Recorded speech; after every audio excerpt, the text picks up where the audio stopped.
Olá, mais um podcast na Casa do Povo no ar, e hoje o nosso convidado é o vereador Luiz Cirilo. Ele que vai falar um pouquinho da sua trajetória, do seu trabalho, desde o início que começou como vereador, e são 17 anos, olha só. E eu, como de praxe, vou fazer logo de início a minha auto e audiodescrição. O meu nome é Mirna Abreu, eu sou uma mulher negra de pele clara, tenho os cabelos encaracolados na altura dos ombros, com mechas loiras, tenho os olhos castanhos. Hoje eu estou com uma blusa preta de fundo bege, né, sem ombro. Ao meu fundo, o podcast, aqui o nosso estúdio na Casa do Povo, à minha esquerda, a TV escrito na Casa do Povo em azul e branco. Vereador Luiz Cirilo, seja bem-vindo novamente e eu já o convido também a fazer a sua auto e audiodescrição. Bom, eu que agradeço, Mirna, é sempre um prazer falar com você. Quero cumprimentar também pelo programa. Esse podcast aí tornou-se um sucesso, as pessoas assistem regularmente e a condução sua é algo sine qua non. Você realmente faz toda a diferença. E eu, fazendo uma autodescrição, eu sou pele clara. Hoje eu estou com o cabelo com gel, né? Penteado para trás, meus olhos são verdes, pele clara, tenho algo em torno de 1,74 m de altura, estou com uma camisa xadrez. Tá certo, então, vereador Cirilo, a gente está falando aqui de uma atuação de 17 anos, né? Leis, propostas, participação em comissão, principalmente a gente lembra, o senhor é advogado, importante salientar isso, né? Já teve importante, inclusive, cargo na OAB, né? E isso eu acho que na sua trajetória, desde que eu estou aqui na Câmara Municipal de Campinas, o senhor trouxe muito enquanto, por exemplo, foi presidente da Comissão de Constituição e Legalidade ao analisar projetos, ao discutir projetos em audiências públicas.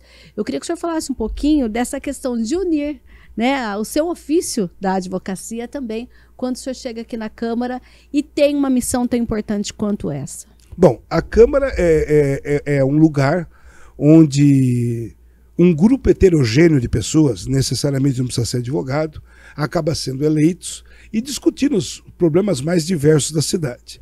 No meu segmento, que é o segmento jurídico, acabou me ajudando muito, porque eu vim com um embasamento, com uma formação jurídica para discutir projetos de leis. Tanto que durante 17 anos, durante ininterruptamente 8 anos, eu presidi a Comissão de Constituição e Legalidade, sem demérito a nenhuma outra, é a comissão mais importante, onde inicia a viabilidade de uma discussão aqui na casa sobre os temas mais diversos.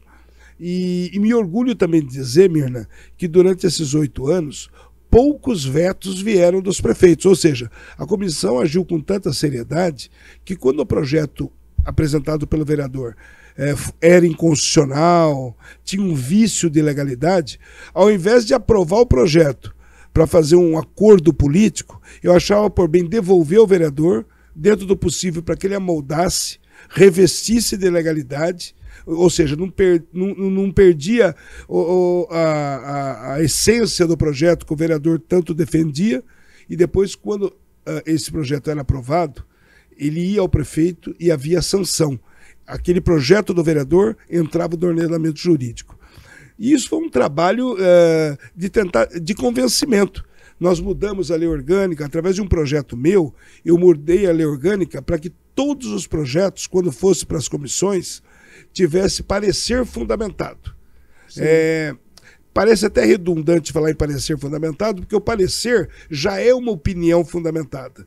Mas eu fiz questão de mudar na lei orgânica, no regimento interno, para que não houvesse dúvida de nenhum vereador que quando ele pegasse um projeto na mão, vereador membro de comissão, que ele não iria apenas votar favorável ou contrário, de acordo, que ele gosta ou não. Gosta ou não do vereador, ou identifica com a sigla partidária.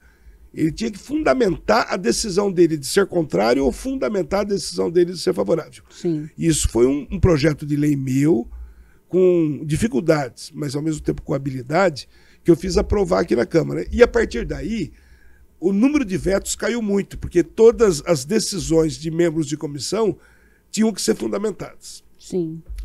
E eu confesso que essa passagem por várias comissões, Lá atrás eu presidi a Comissão do Direito do Consumidor, que volto a presidir nesse mandato. Sim. A própria Comissão de Constituição e Legalidade.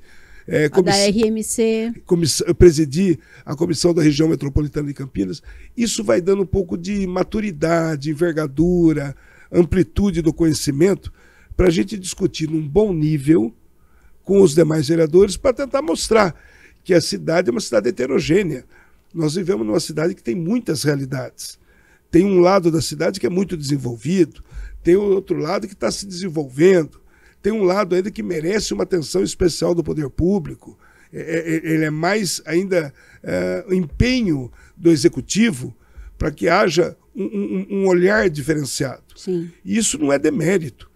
Essa região que ainda cresce, ela precisa que o poder público dê todo o suporte de saúde, de infraestrutura, de viário, para que possam as pessoas, ao final, entender que todos são iguais perante a lei, segundo o que preceitua a própria Constituição Federal. Dentre tantas leis de sua autoria, vereador, eu vou citar algumas, não dá tempo da gente falar de todas, mas eu percebi aqui numa breve pesquisa que a nossa produção fez, que o senhor tem uma preocupação em relação aos recém-nascidos. Eu vou citar 3 leis de sua autoria. Uma é que trata das normas de proteção nos hospitais, a questão das câmeras de segurança. A outra é do teste da linguinha. E ainda tem uma que eu tinha até esquecido dela quando eu conversei lá com a produção, que é a questão do teste do quadril. E se eu tiver esquecido mais alguma, o senhor já menciona também. Eu lembro que o senhor participou na época, inclusive, intensivamente das discussões sobre a questão da lei da doula. Exatamente. Eu lembro que o senhor participava desses debates. Eu queria que o senhor falasse um pouquinho esse olhar que o senhor tem a respeito desse tema. Bom, eu já tenho filho já na maturidade. Quando eu entrei aqui, meus filhos eram já adultos, 17, 18 anos. Hoje eu tenho 2 filhos, um casal, na faixa dos 30 e poucos anos. Tá. E eu confesso que eu não legislei em causa própria. Mas eu costumo dizer, Mirna, que o vereador necessariamente ele não tem que falar bem. Claro, se puder falar bem, melhor. Necessariamente ele não precisa ter um terno, uma roupa alinhada, nada. O vereador, de todos os sentidos que nós temos, tato, olfato, audição, dicção, eu acho que o sentido mais importante do vereador é a audição. Ele tem que ouvir os ruídos das ruas. Ele tem que ter sensibilidade para ver que um problema, às vezes de uma localidade, de uma região, pode ser útil para toda a cidade de Campinas. Daí nós pegamos que dentro da principal preocupação do campineiro, que é igual do paulistano, que é igual de todo brasileiro, Campinas não é uma ilha, é a saúde. A saúde é algo que preocupa o cidadão campineiro, por vários motivos. É uma cidade muito grande, é uma metrópole, temos bons hospitais, mas nós estamos numa região metropolitana onde cidades vizinhas, através do SUS, que também existe a previsão legal, acaba se utilizando da rede pública de saúde e acaba tendo problemas de enfrentamento de filas, esperas de consultas, e isso acaba trazendo uma inquietação, porque aquele que tem um problema na saúde da família, por mais que ele entenda que outras pessoas estão sendo atendidas, ele com muito direito, ele quer que o familiar dele, que o ente querido dele seja atendido rapidamente. Sim. E em tese está correto, paga impostos e ele espera que aquele dinheiro que vai para a União, que vai para o Estado, ou que fica no município, seja muito bem investido na área da saúde. E dentro da saúde humana, eu sempre me preocupei com 2 segmentos. O recém-nascido, o jovem, a criança, indefeso, muito embora ele tenha o seu pai, seu tutor, lá, seu representante legal que o represente, mas a criança é indefesa. E o idoso. Então eu tenho muitas legislações nesses 2 extremos Sim. da vida humana. E quando a gente fala de criança, é claro que eu fui sentindo, eu fui vendo, eu fui ouvindo pediatras, eu fui ouvindo mães, eu fui ouvindo médicos que poderiam implantar algumas obrigatoriedades no poder público para que pudesse atender aquela mãe, aquela maravilhosa mãe que quer bem seu filho, que gosta do seu filho, mas às vezes falta de conhecimento. Então o poder público tem que entrar em campo para tentar atender, suprir algumas doenças que podem ser evitadas, ou se constatada, possam começar de imediato o tratamento. Foi aí que eu fiz o projeto de lei, tornou-se lei do teste da linguinha, por exemplo. Tá. O nome, quando você fala teste da linguinha, uma pessoa talvez mal intencionada, uma pessoa com uma pitadinha de maldade, pode tentar ter uma conotação diferente desse teste da linguinha. Que é o exame do frênulo lingual. Exatamente. Quando a criança nasce, a grande maioria das crianças, elas conseguem fazer a sucção do leite materno com tranquilidade. Isso é a genética humana permitindo que a criança possa se amamentar, por exemplo, ou da mamadeira ou do seio da mãe. Sim. Só que muitas crianças...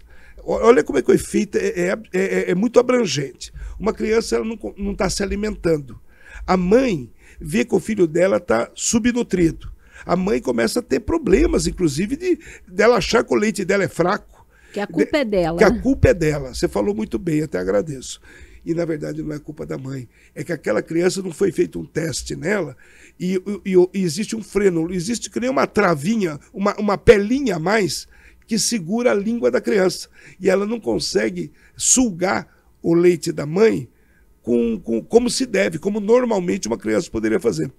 Uma pequena incisão, constatando que o frênulo lingual existe naquela criança, não precisa de nada, apenas uma pequena incisão no recém-nascido vai fazer com que aquela criança tenha uma vida saudável, a mãe consiga amamentar seu filho como ela quer e aquela criança cresce de forma sadia.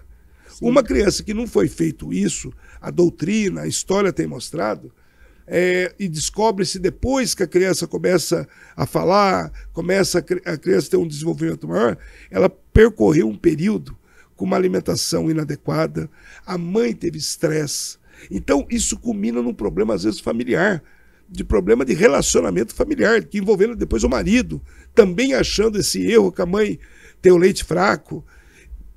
Então, com uma lei dessa, nós procuramos obrigar que todos os hospitais e maternidade de Campinas façam o teste da linguinha. Eu vou contar uma situação que ocorreu. Quando eu estava discutindo esse projeto é muito antigo, deve ser de 2011, 12, eu não me lembro o ano. Nós estamos falando de coisa de mais de 10 anos, acredito. Tá. Mas quando nós discutimos esse projeto, e eu discutia no plenário, certa ocasião, uma jornalista me procurou.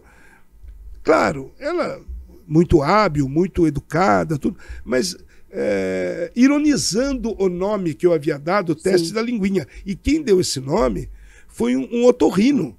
Falou, olha, já existe no Paraná clínicas que se preocupam com isso. Então, e eu trouxe, eu não inventei, eu trouxe essa situação para a cidade de Campinas. Sim. E o nome do teste é teste da linguinha. E eu senti um ar de ironia no nome que eu havia apresentado, em razão de estar sendo já desenvolvido em outro estado. Eu falei, olha, não é nem motivo de pensar. O nome,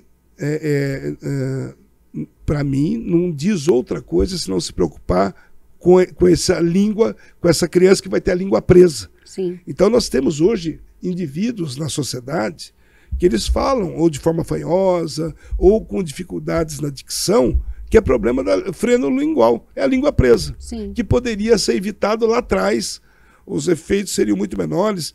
E, inclusive, hoje nós falamos muito no caso de bullying. Sim. Que até então, até 10 anos, nem falava em bullying, mas a criança podia adquirir um apelido em razão da dificuldade. Então nós temos que pensar no todo. Tá. Quando a gente fala do teste do quadril, ele é algo que muita gente desconhece mesmo. Da linguinha ainda é um pouco mais popular, mas do quadril, o que acontece? E o que esse teste, antes do recém-nascido ter a alta do hospital, o que ele pode evitar? Olha, a criança, naturalmente, ela nasce, ela vai engatinhar, depois ela começa a dar os primeiros passos, para um dia ela correr. Okay. Isso é o natural do ser humano. E uma pessoa, uma criança que apresenta alguma deformidade no quadril, em razão do seu pouco tempo de vida, você sabe que uma doença é muito mais fácil ser curada no jovem do que numa pessoa mais idosa. Sim. E se nós tratarmos, se o teste do quadril aponta que aquela criança possa ter algum desvio, possa ter alguma anomalia no quadril, é possível alguma intervenção, às vezes corretiva ou mesmo cirúrgica, para que possa aquela criança, num curto espaço de tempo, ter os seus ossos calcificados de forma correta, para ela que possa ter então aquele andamento normal, natural, que seria engatinhar de forma correta, posteriormente dar os primeiros passos e ter uma vida saudável quando querendo correr. E uma pessoa com problema do quadril vai ter essas dificuldades de locomoção. Então, nós tornamos obrigatório no município de Campinas, entendo eu, essa importante lei. Sim, ainda quando a gente fala de segurança, o senhor bem que mencionou, olha, eu faço, muitas das minhas leis são para criança e também para os idosos. Passando então para o outro lado, né, para os idosos, a gente tem uma lei de autoria também do senhor que trata também dessa questão de termos aí monitoramento por câmeras nas casas de repouso, hoje chamadas algumas de instituições de longa permanência, né? Que não se fala mais asilo, viu, gente? E a gente também tem ainda coisa de leis relacionadas a atendimento bancário. E então, hoje, pensando que a gente tem uma sociedade que envelhece cada vez mais e que tem uma qualidade de vida melhor e que hoje esse idoso usa o banco, né, e tudo mais, tanto que a gente já está falando, né, hoje mudou até o símbolo lá no banco, lembra? Não é mais aquela pessoa com a bengalinha. Hoje é 65 mais, 60 mais. Como que o legislador também tem que pensar nessa nova geração de idosos quando ele propõe uma legislação? Você facilita a minha fala, quero aproveitar mais uma vez para te cumprimentar, e eu já falo das câmeras de segurança. O vereador tem que estar um pouco atento às realidades. O mundo que nós estamos vivendo está evoluindo. Do mesmo jeito que a medicina evolui, o direito evolui, infelizmente a criminalidade, a bandidagem também tem a sua evolução. Isso também é uma realidade. Sim. É muito comum ver em algumas matérias televisivas ou tomar conhecimento através de matérias jornalísticas de impressa que determinada clínica, determinado espaço aí reservado ao idoso, quando foi colocado uma câmera por um parente, por um amigo, ou mesmo dentro de casa, um cuidador ali, sofreu maus tratos. E isso nos deixa enfurecido. Você vê como pode uma pessoa que está trabalhando, se apresenta com aptidão para cuidar de um idoso, por exemplo, ou de uma criança, e acaba realizando maus tratos.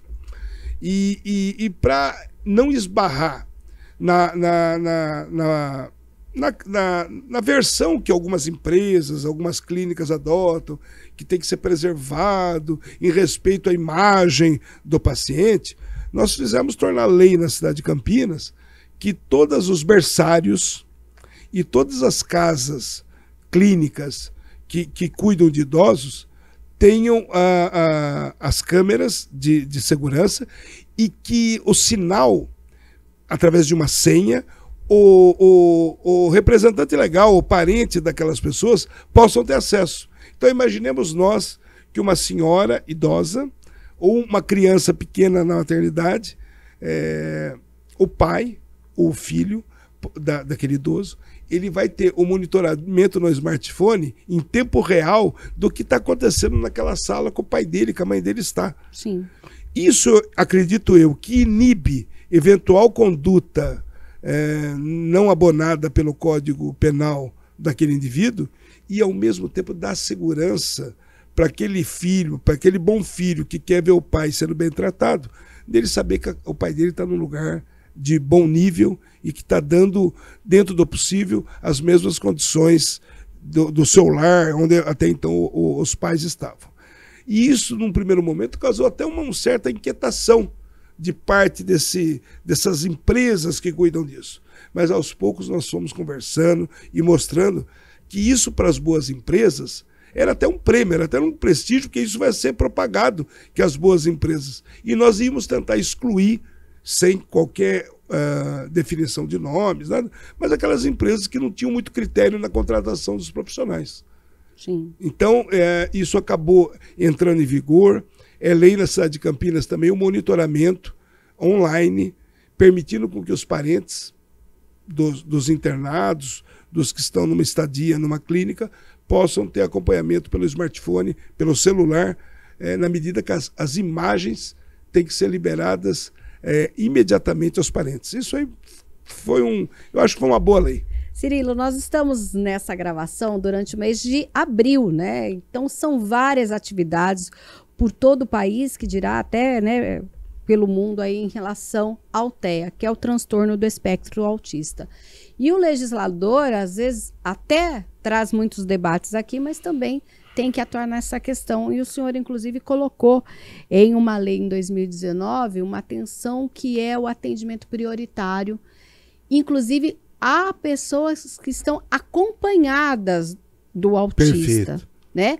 Que inclusive há uma discussão que hoje a gente sabe que os bancos têm já aquela fitinha, né? Que é o quebra-cabeça do atendimento prioritário, o símbolo mundial, mas que ainda é uma doença invisível, até porque ela tem vários graus, né? Perfeito. Quando que a gente pensa nessa importância também de dar essa prioridade a quem está acompanhando um autista? Perfeito.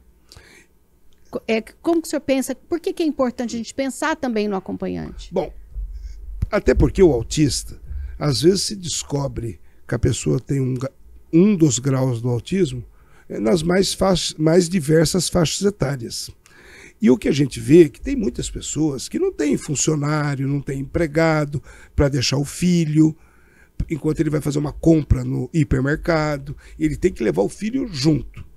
E aquela pessoa portadora de espectro autista, ela é uma pessoa, sob o ponto de vista assim, presencial, ela é normal.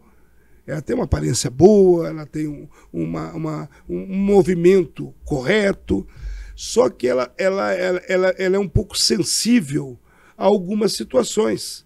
Às vezes aquela fila que a mãe está, acompanhada do filho autista, aquela fila num hipermercado, aquela demora pode trazer uma inquietação para aquele jovem, para aquela criança.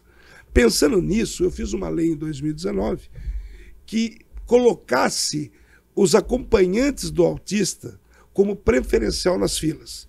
Nós temos hoje, por força de lei federal, o idoso, a gestante, a pessoa com mobilidade reduzida, e eu fiz incluir numa lei municipal aquele símbolo do autista nos atendimentos preferenciais. Sim. Muitas pessoas não sabiam. Até na última eleição, eu conversando com algumas amigas, amigos, assim, sobre projetos de leis, que eu tenho uma quantidade relativamente boa de projetos, eu passo de 250 projetos de leis, um número significativo.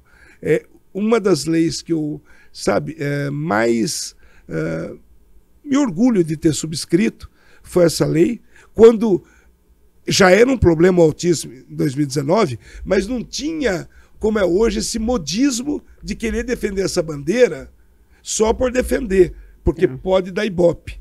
Eu defendi essa bandeira quando mães me procuraram, quando entidades me procuraram, entendendo que eu seria uma pessoa... Precisamos de políticas públicas. Precisando de política pública. E eu me senti muito orgulhoso, fui estudar um pouco o tema e achei que seria a hora de Campinas ser uma precursora nisso. E hoje eu posso dizer que muitos municípios tomaram por base essa nossa lei e já tem esse atendimento prioritário em outras cidades. Cirilo, você inclusive, a gente tem aqui, inclusive acho que já em 2025, eu não tenho o número exato, mas eu lembro que a gente já ultrapassou aí números anteriores da criação de frentes parlamentares pela Câmara Municipal. E a gente lembra que você foi o autor dessa proposta, justamente mudando aí a legislação para que a Câmara, além das comissões permanentes que nós temos obrigatoriamente na casa, que versam sobre temas aí específicos, nós temos as comissões de estudo, que são possibilidades dos vereadores também discutirem um determinado tema. E aí, quando você chega com essa proposta de frente parlamentar, como foi pensar nisso e falar, a Câmara de Campinas precisa ter mais essa ferramenta? Bom, o Congresso Nacional, tanto a Câmara dos Deputados como o Senado, a Assembleia Legislativa de São Paulo, eles já tinham as frentes parlamentares. Eu achava inadmissível Campinas, uma cidade da magnitude da cidade, uma região metropolitana, não ter as frentes parlamentares entre os vereadores, que é mais uma bandeira e com a participação da sociedade civil. Quando você monta uma comissão de estudos, quando você monta uma comissão de representação, é só os vereadores participando. Quando você cria a frente parlamentar, você permite com que qualquer um do povo participe da frente parlamentar. E a partir daí eu comecei a estudar, discutir com a minha equipe, que eu tenho que sempre destacar, foram fundamentais para chegar no dia D de apresentação do projeto. Eu comecei uma conversa com os vereadores, Sim. alguns nem sabendo do que se tratava esse negócio de frente parlamentar.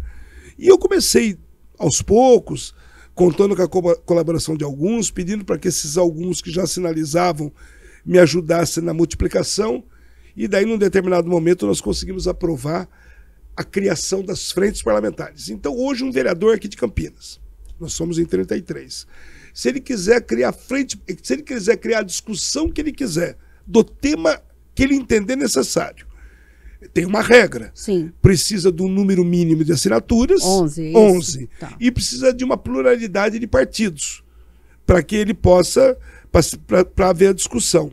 E ele pode convidar, nós estamos falando de autismo, Frente Parlamentar dos Autistas. Tá. Ele pode convidar um presidente de uma entidade para fazer parte dessa comissão dessa frente parlamentar.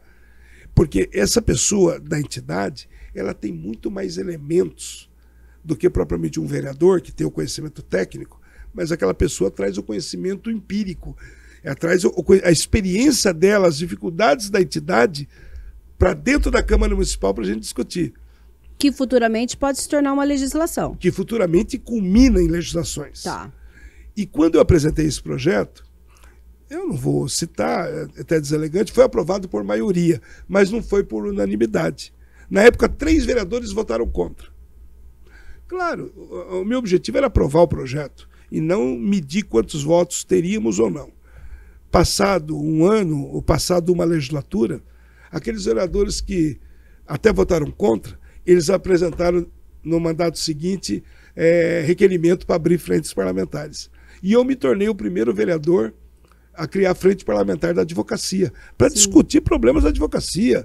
Poucos juízes, poucas varas, e tendo mais juízes, mais varas, mais cartorários. Eu lembro que foi um encontro com muita gente aqui. Muita gente. Conseguimos reunir um número grande de interessados. Isso foi na legislatura passada. Na legislatura passada. Tá. E a partir daí, outros vereadores montaram frentes parlamentares dos mais diversos assuntos.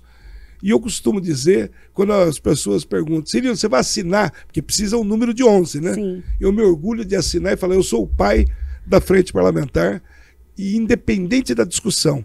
Às vezes aquela discussão contraria os meus princípios pessoais, mas eu assino para que a discussão entre em pauta. A democracia é isso. Sim. Às vezes eu defendo algo que outro vereador pode pensar diferente, mas eu assino para que ele traga aquele assunto para a pauta e discuta no mais amplo sentido, trazendo a sociedade civil para participar e que a gente amadureça naquele tema. Sim. Esse era o objetivo e me orgulho de dizer que a coisa está indo bem. A gente percebe que, inclusive, alguns dos projetos de sua autoria têm muito a ver com esse trabalho do senhor também nas comissões. Olha só, a gente tem aqui uma lei de 2024, que é o canal de atendimento telefônico em todas as empresas prestadoras de serviço por aplicativo em Campinas, que é de sua autoria, né? E a gente sabe que há depois também um enfrentamento positivo, né? Propositivo até, no sentido de fazer com que aquela lei saia do papel. Como é esse trabalho do vereador para tentar depois fazer com que isso realmente funcione na cidade? Olha, você mais uma vez, você me ajuda. Na verdade, são duas etapas. Tá. A primeira é materializar um projeto de lei, ir para a tribuna, discutir, convencer os colegas e esperar que o prefeito sancione aquilo. Tornou lei, entrou no ordenamento jurídico. Outra etapa é fazer aquela lei ser utilizada, senão ela se torna inócua. Ela existe, mas ninguém usa. Porque o cidadão, de uma maneira geral, ele não sabe que a lei existe. Ele está preocupado com o seu dia a dia. Se ele tem um comércio, ele está preocupado em abastecer o comércio dele, tentar vender, e a rotina dele é aquela. Se ele é um prestador de serviço, a mesma coisa. Cabe ao vereador fazer a lei e fazer com que o município, através de campanhas educativas, simpósios, seminários, programas inclusive jornalístico que a própria administração municipal tem, divulgue aquele benefício através de uma lei. E essa lei que você fala é que hoje, nessa era moderna, as pessoas adquirem muitos produtos através do smartphone. Sim. Então ela compra pelo smartphone, ela pede comida pelo iFood, ela tem os canais que hoje em dia ele não precisa mais sair de casa, ou não precisa nem ligar, ele compra tudo pelo aplicativo. Correto. Quando dá o problema, para quem que ele reclama? Não tem para quem reclamar. Eu comecei a ter essa demanda de amigos, sim, sugerindo. Então eu fiz um canal de denúncia, é lei, a pessoa, todas as empresas têm que ter um telefone para receber a reclamação. Correto. Um iFood, por exemplo, ele continua interagindo com o teu cliente via smartphone, via internet. Só que quando der um problema com esse cliente, ele tem que ter um canal para alguém atendendo no telefone e receber a reclamação para saber ou que a comida dele chegou fria, ou que a comida dele chegou na sua marmitinha lá, virada. Sim. Porque como é que ele faz? Ele joga no lixo, pede outra, reclama apenas para o familiar que... Então, ele tem que ter... Isso é direito do consumidor. Sim. É garantido na Constituição. E nós fizemos garantia aqui na cidade de Campinas também. Falando sobre garantias de lei, é um tema que, inclusive, nós tivemos especialistas, tivemos até congressos sobre isso, que é a questão da alienação parental. E aí o senhor, em 2023, consegue aí aprovar uma lei na casa, que é sancionada, que fala de conscientização e prevenção da alienação parental em Campinas, de preferência que essa campanha seja realizada no mês de abril. Primeiro, vamos lembrar quem está em casa, vereador, o que é alienação parental e qual é a importância quando a gente pensa numa política pública, pensando, olha, você tem que saber que isso é alienação, isso é proteção, que existe uma linha tênue, mas que é preciso olhar para essa linha para não haver a alienação, até porque, nesse caso, a criança é a maior prejudicada caso exista realmente alienação parental, né? Hoje, inclusive, isso é um tema corriqueiro nos corredores dos fóruns, sim, de todo o Brasil, onde a responsabilidade pelo pátrio poder é dos pais, no primeiro momento. Mas quando há o conflito, quando há divergência em razão de incompatibilidade de gênero, em razão de incompatibilidade da vida em comum, começa a ter os resultados, né, negativos dessas discussões, grandes discussões, acaba tendo como efeito imediato os próprios filhos. E isso acaba, de alguma maneira, fazendo com que nós tenhamos, no futuro, cidadãos com problema e que lá na frente vão estar no convívio da sociedade. Sim. Muito se discutiu no Congresso isso. Só que os efeitos que é discutido no Congresso não traz rapidamente para o município. O município, o artigo 30 da Constituição e seus artigos seguintes, permite que o município possa legislar sobre assuntos dessa natureza.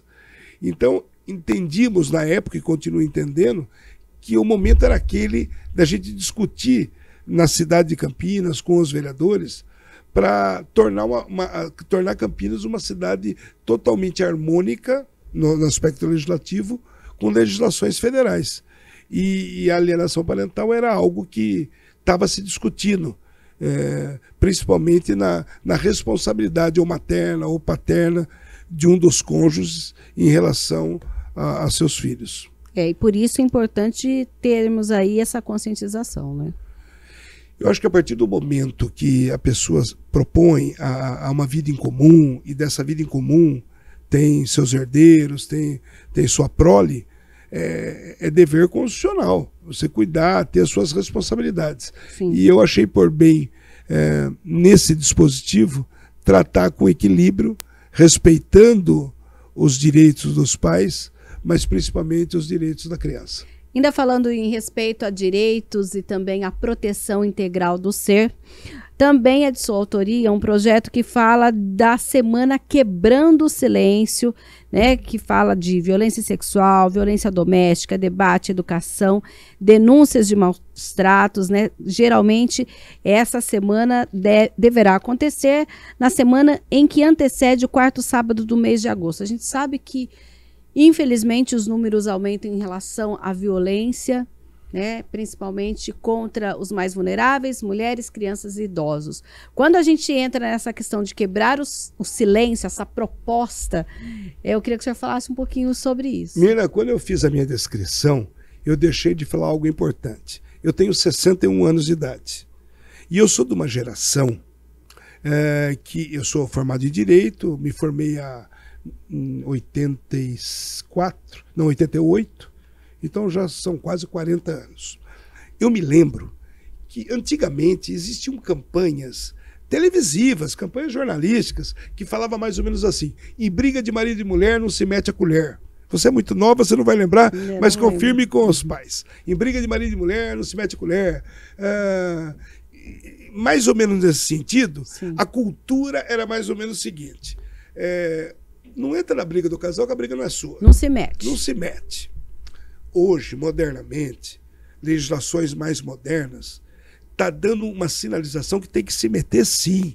Porque na casa ao lado, na rua ao lado, às vezes está tendo uma violência que pode culminar em morte. E se não culmina em morte, nós estamos dando exemplo para aquelas crianças que lá estão de como se deve comportar um pai e mãe. E não é daquela maneira que se deve comportar. Então, hoje tem canais de denúncia onde as pessoas são preservadas e faz um bem para toda uma sociedade. Eu sou católico, sou cristão acima de tudo, mas do segmento da Igreja Católica, mas eu tenho uma ótima relação com a Igreja Adventista, com os membros da Igreja Adventista. E esse projeto veio da Igreja Adventista. Eles têm uma bandeira lá da Igreja Adventista, que é chamada Quebrando o Silêncio, que é de procurar divulgar, propagar os malefícios que a violência contra idosos, mulheres e crianças, principalmente esses 3 segmentos, acaba fazendo para toda a estrutura familiar. E a partir do momento que eu vi isso, eu falei, puxa, nós temos que fazer através de campanha nas escolas, simpósios, seminários, palestras, por mais simples que seja, que mostrar os malefícios, porque se a gente conseguir conscientizar um agressor do mal que ele está fazendo, não só para a mulher dele, para o pai dele ou mãe, mas também para o mal que ele vai fazer para o filho, mesmo que a agressão seja no outro membro da família, se a gente conseguir mostrar, já valeu a pena essa lei. E a Igreja Adventista me sugeriu, apresentei esse projeto de lei, discutimos, e hoje é lei na cidade de Campinas, mostrando o seguinte, que o ser humano hoje, ele tem toda uma expertise, o ser humano evoluiu muito, né?